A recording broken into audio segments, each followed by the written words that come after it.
should there be one LLC per house, or how does that work? And the answer to that question is very difficult, and you should ask a lawyer. But from what I know, this is not advice, this is just entertainment, just what Tio knows.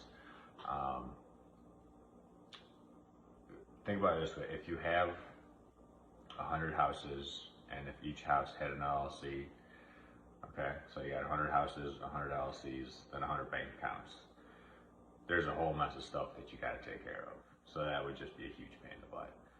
I think it depends on the value of the houses, the leverage on them. It depends on a whole bunch of them, but you want to have like anywhere from like 5 to 10 if they're worth anything decent.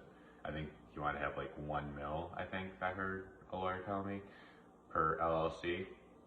So if all your houses are worth 100K and you got 10 of them, then just put them all in one LLC, right? And it helps with the bookkeeping and everything else. Because if you have to manage 100 LLCs and 100 bank accounts, and like you get 100 debit cards, you know, it would be terrible. It would be more than a full-time job to do that. It would be awful. But it's also, in contrast, imagine if you bought a 100-unit apartment building. For that 100-unit apartment building, you would need one LLC, and then you would have one bank account. Well, you'd have more than one bank account, but for this example, you'd have one bank account. So isn't that like way easier than running 100 houses and 100 LLCs? I guess you could have 100 houses and one LLC too, but that would offer the proper amount of protection that you would want. But anyway, so LLC per house is usually what everyone says, but it's super difficult to manage LLCs properly, right? Because you have to run them as a business, and what that means is you can't, let's say that the plumber goes over there and fixes something and you forgot your LLC checks, so you pay him and then you pay the LLC back. You can do it, but you have to do it properly so it's actually a business, because what happens is if something does happen and let's just say that, for example, you get sued and they look at your bank statements, right? The first thing that the lawyers are going to try to do is pierce the corporate veil. And the way they do that is they look at your bank accounts. And if you're just drawing, you know, just go get ice cream and just do all this stuff that shows that you're not really running it as a business, you're just using it as your like personal slush fund, then that LLC doesn't protect you against anything, right? It just, they go right through it.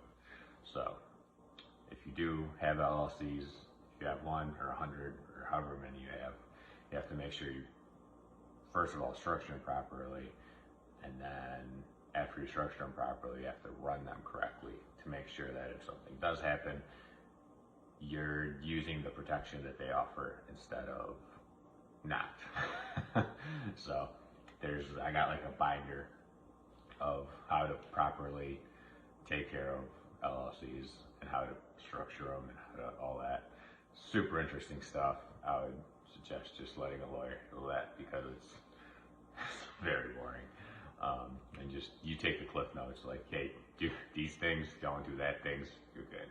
So that's what I would suggest. But LLC per house, you know, everyone like freaks out. That's like the first thing they do when they buy their first rental. Like, oh my God, an LLC. Like, don't even fucking worry about it. Like, you bought your first rental, it's like whatever, you bought it for like 100K, you put like 10 or 20 down, you own like a room, right? So don't worry about it. Just worry about buying more rentals. And then eventually, obviously it's stuff that you should worry about, but I think people put too much stress on LLCs and business cards and business names and LLC names and all this other crap that, in the grand scheme of things, is irrelevant, right? It's relevant, but if it's holding you back from getting started, buying that first rental, doing that first flip, it's irrelevant. So don't let that stuff hold you back, because yeah, it is important, but don't let it hold you back from starting right now instead of in like 2 years because you have to figure out your LLC. So I hope this video makes sense.